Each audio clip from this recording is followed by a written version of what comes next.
Good evening, my dear and well-respected listeners of Exploring Classical Music podcast. I am Lady Lika, and it is my pleasure to welcome you to our fourth episode where we will inquire into the myth and beauty of the classical era. Perhaps you're wondering my unusual behavior, but to properly perceive the very importance of classical style, you must keep listening to this fascinating episode. It is of no consequence to the ladies and gentlemen to carefully postpone this episode, but skipping it completely is a decided mistake, often leading to lifelong misery. Therefore, I ask you to hear my words of wisdom and keep on listening.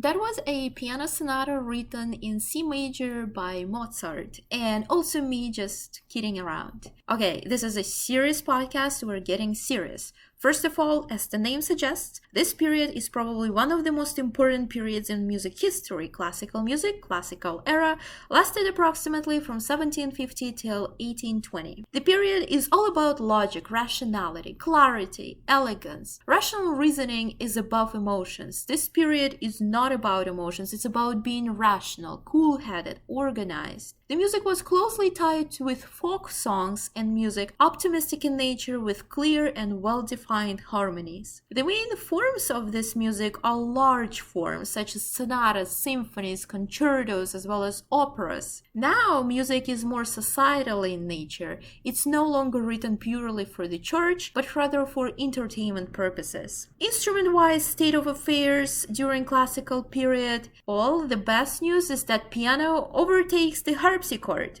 Not that I have anything against harpsichord, but finally, people are slowly recognizing piano as a beautiful instrument because the new, larger forms of music, the orchestras, are also more prominent and include more instruments, meaning the orchestras are much larger during classical era than the Baroque. When it comes to defining what composers represent the classical era, it is difficult. Various sources say various things. The only composers that we all seem to agree upon are Haydn and Mozart. From the music school where I studied, we also include Beethoven, and most sources do. However, Beethoven's latest music pieces are very different from the classical norms, so some musicians classify Beethoven's latest works into the Romantic era, and some say that it should be a completely unique classification on its own. For the argument's sake, and because I do respect my music literature teacher, let's just keep Beethoven as a purely classical composer. In addition, some sources claim that Schubert is a classical composer,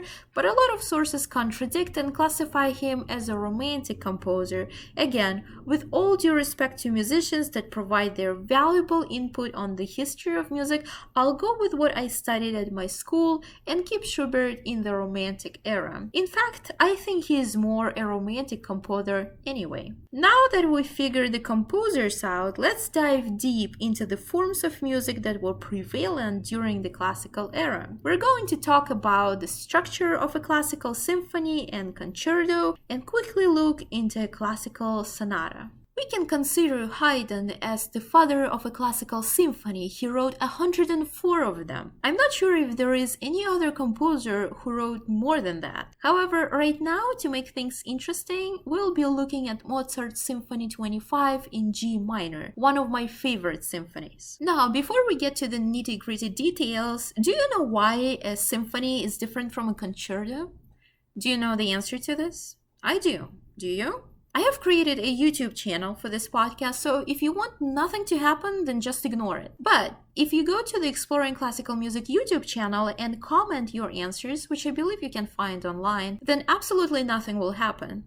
It's your choice. Also, feel free to share what your favorite symphonies are. Maybe we can look at them in this podcast at some point. There is no Facebook for now because I'm not sure if it's worth setting one up. So for now, let's be friends on YouTube. I know it's not a thing. Now, back to Mozart. He was about 17 years old when he composed this symphony. It's one of the few symphonies that he wrote in a minor key. Very little is known about it and what the music was meant to reflect because the nature of the piece is sort of different from the usual Mozart style, at least at the time. So we have plenty of room for our imagination. It's also called the Little G minor symphony because later Mozart wrote his infamous Symphony 40, also in G minor, that slightly, a tiny bit, resembles this one.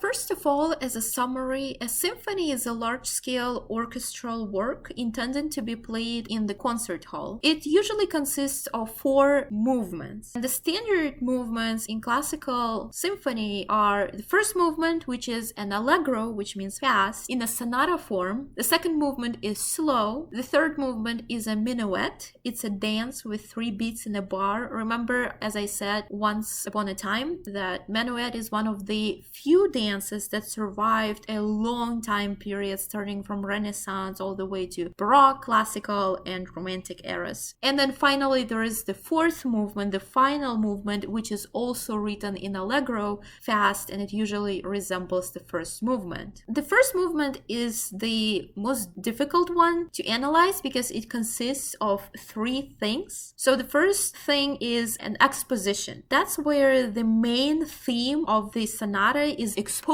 which means presented for the first time. And there are usually 2 main melodies, known as the first and second subjects. Take a listen at this first subject of Symphony 25, written in G major by Mozart.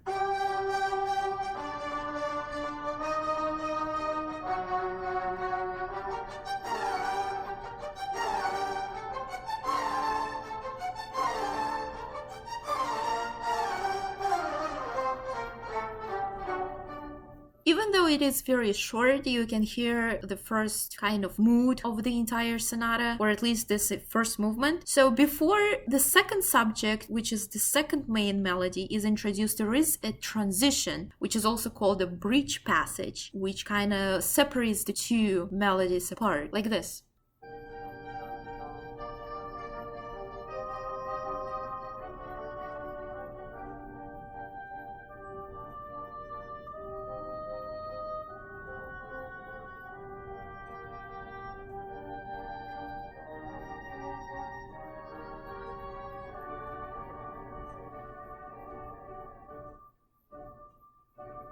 This transition is helpful to separate the 2 main melodies that are going to be later developing over time. But for now, first melody, transition, and this is the second melody.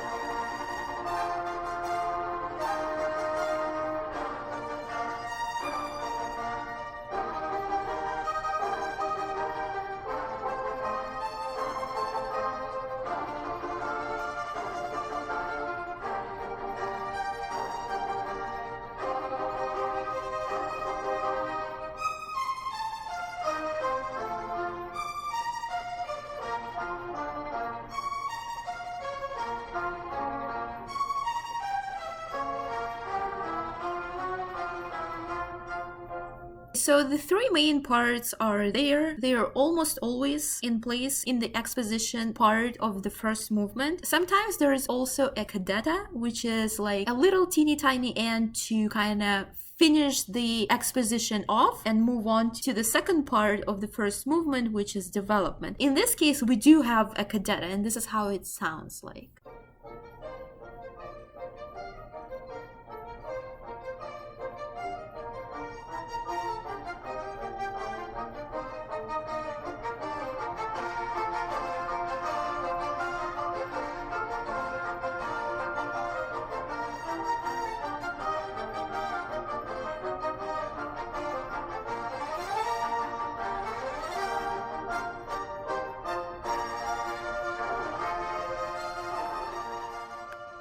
maybe it's not a cut, it's not like, okay, we're done with the exposition. After all, it is still a part of the first movement and we want to keep it smooth to some extent. But this is approximately how I think a cantata would sound like. After this, we move on to the second part of the still first movement, the development part. In the development, these two themes, they build out a little bit more. The composer experiments with different keys, colors, adds instruments here and there, removes other instruments. It's the very meat of the first movement where you can really enjoy the variations of the two main melodies or two main subjects. So here how it goes in this specific symphony.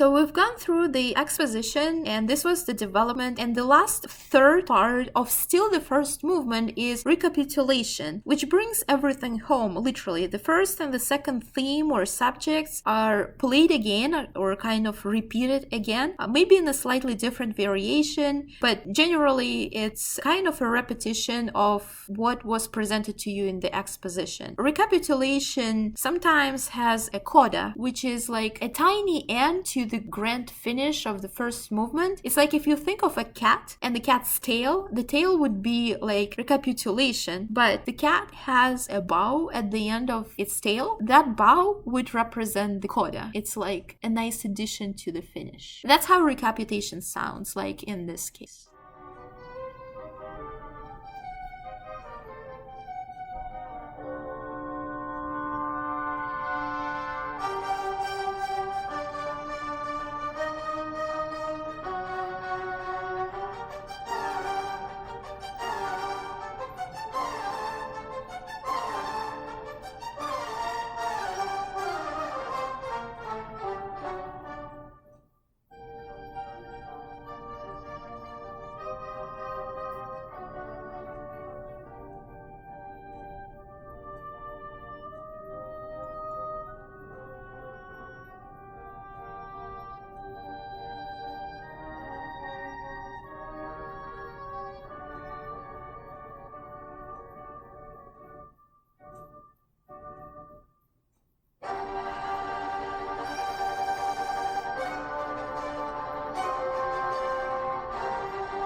Yeah, did you hear that it sounds extremely similar to the exposition, except for this transition between the first and the second melodies? The transition, I think, sounds a little different, but otherwise it's extremely similar to the exposition. And in this case, we do have a coda, so that's how it sounds like, and it's extremely short because codas are supposed to be very short.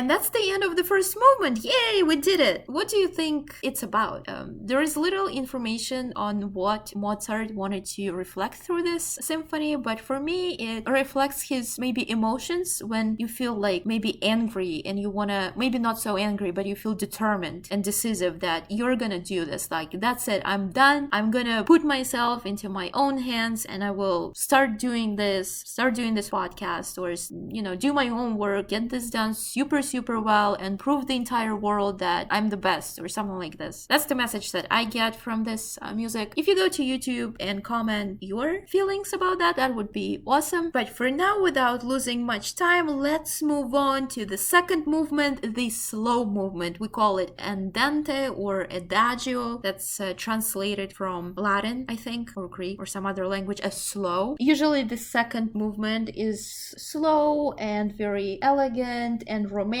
It's calm, and usually it reflects maybe the sounds of nature, zen, to calm you down. After this fast movement, you get to relax and just appreciate the world around you. That's how it sounds in our case.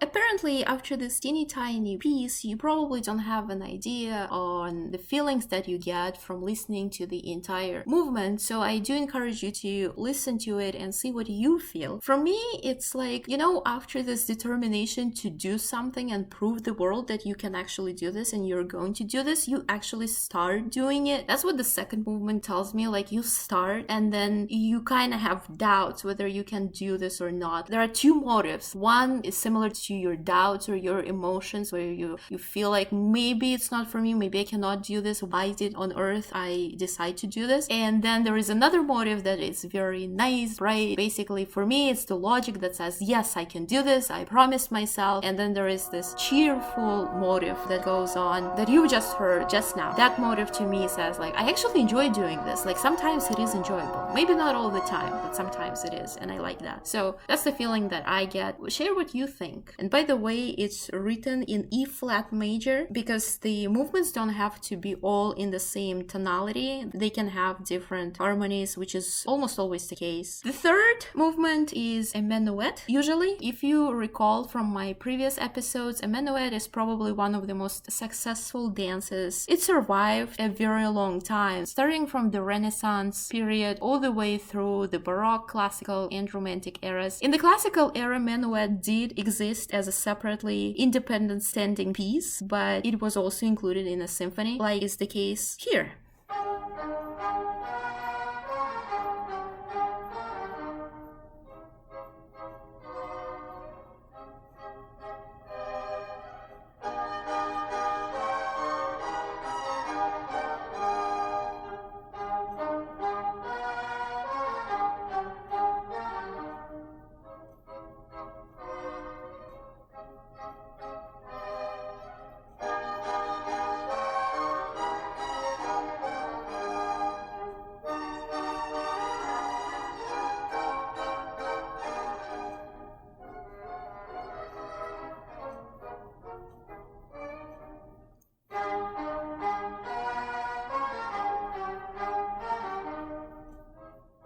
to me, the meaning of this minuet, the third movement, is basically after a lot of training and a lot of doubts, you're kind of stepping on your feet and you feel more confident. You feel like you are liking this, you're enjoying this, and you're glad you've made this decision and you're on the right track, positive, it's going well. It's like a very nice, bright kind of music. Again, this is not the entire third movement, so click that link in the description and listen to the entire thing. The final movement, the fourth movement, is the grand finale. It's very similar to the first movement, usually, with some minor variations. Or sometimes it can be a different form, a rondo. And a rondo is a piece that has a main theme.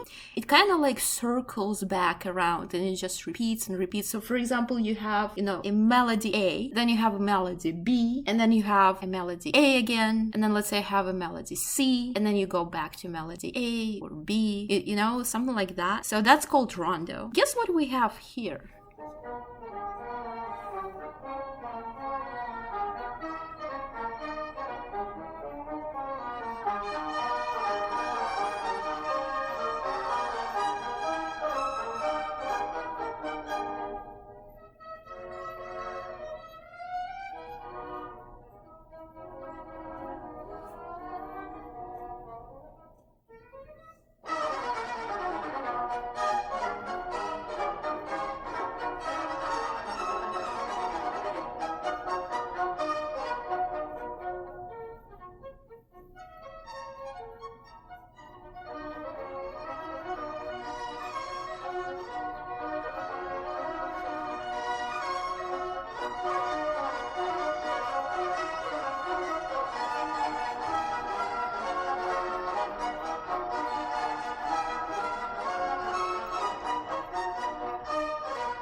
Because this is not the entire movement, I figured it would be difficult for you guys to guess whether it is a rondo or an allegro, so I'll break it to you. Sorry guys, this is an allegro in the sonata form. It is not a rondo. And so the last part says to me that, okay, finally I'm able to accomplish this, whatever I wanted to in the very beginning, and I struggled through it a little bit, then really enjoyed it. I was doing very well, and right now I am crushing it. I'm absolutely great at this. I am showing the world that I was angry, that you told me I was bad at this. I decided to take myself into my own hands and see what I can do, and I was able to accomplish that. So to me, the meaning of this symphony is actually really nice, bright, and inspiring. So hopefully it is for you as well. Now I'm sure guys that you're also excited to listen to the entire symphony, and I encourage you to do that as soon as you're done with this episode, but don't switch off yet. I want to finish up with touching a little bit on the sonata and concertos, because their forms are almost the same as the symphony except for a few differences. So instead of having 4 movements, sonatas and concertos have only 3 movements. And by the way, sonata is a large form of music, but it's written for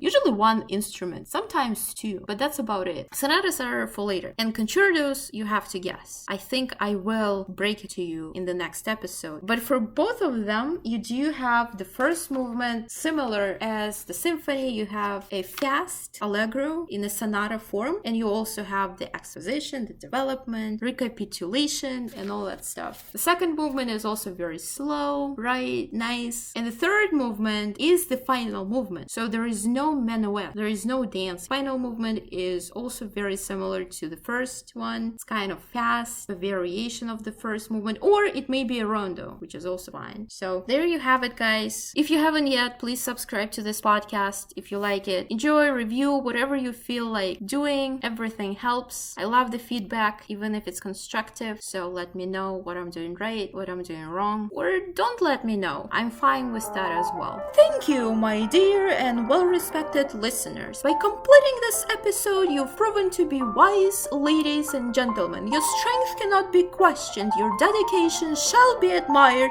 and your knowledge of classical music is getting better, and it shall not be tarnished, for it is our mission to astound the public with the treasure hidden in deep mines of YouTube, just like once the great Mendelssohn discovered the hidden treasure of Bach. We shall do the same to classical music. It's been a pleasure of mine to entertain and hopefully educate the well-respected layer of our noble society. Please feel free to contribute to this bright mission of ours and subscribe to this podcast, review, or comment, whatever you wish.